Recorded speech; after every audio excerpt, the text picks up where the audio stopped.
жакшылык эле болсун иншалла.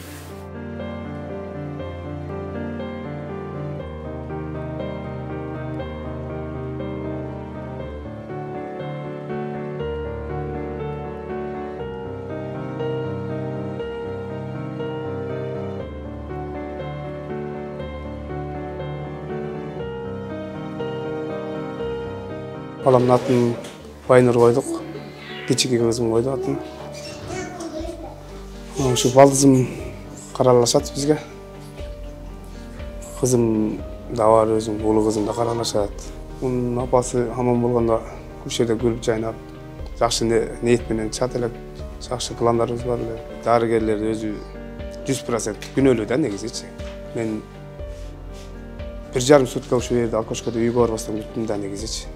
Бирөөсү чыгып, мондой болуп атат, тиндей болуп атат, мага совет айтып, же сиз киресизби, же апасы киреби деп бизге чыгып, мында бир сөз айта алган жок эч кимсе. Бир да маалымат уккан жокпуз, только биз ушул жерден сантеркасынан гана жакшы буюрса, жакшы деген эле сөздү уктук. Медсестра баланын денсаулыгын эчтеке ким айтып? Детский врач жок белет, детский врач больницада. Действительно чынайт. Денсаулыгы жакшынакай болчу. Мына эме токтоолдун врачтарына деле звонить этсек, денсаулыгы жакшынакай, эч кандай анемия эмес болчу, эч кандай давлениясы жок болчу деп атат. Төрөттөр жакшынакай эле болгон, бирок ушу 8-син төрөп атканда айткан экен, эми кичине алың кетип калды, тестостеронгө, муну кийинкисин 9-сун кесарево менен төрөө дептир. Анан мага врачтар ушинтип айтты, эмнеге кесареваны суранып атасың деп, эки 1 ай мурун келип кеткенде айткан экен. Анан эмнеге кесарево болосуң, сен өзүң эле терейсиң, 8-син төрөгөн 9-сун жолуна өзүң эле төрөйсүң деп кыйнап коюштур баланы. Жосо өзү мына кесарево кылып койгондо балам аман калмакта. Биз суранып элаттык кесаревага. Бир эмес, бир нече жолу сурандык. Алып кетели деп да сурандык.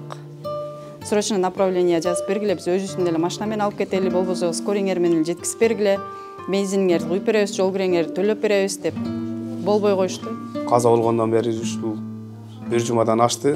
Ушул жерде дарыгерлердин күнөөсү бар үчүн бети чыдабай биз азыр үйгө бара элек да бирөөсү элечи. Азыр мисалы жумуштан алынды гана деген бизге маалымат жетип атат. Ал маалыматка биз эме каршыбыз да, жумуштан түшкөн менен бөлөк майсалар иштеши мүмкүн.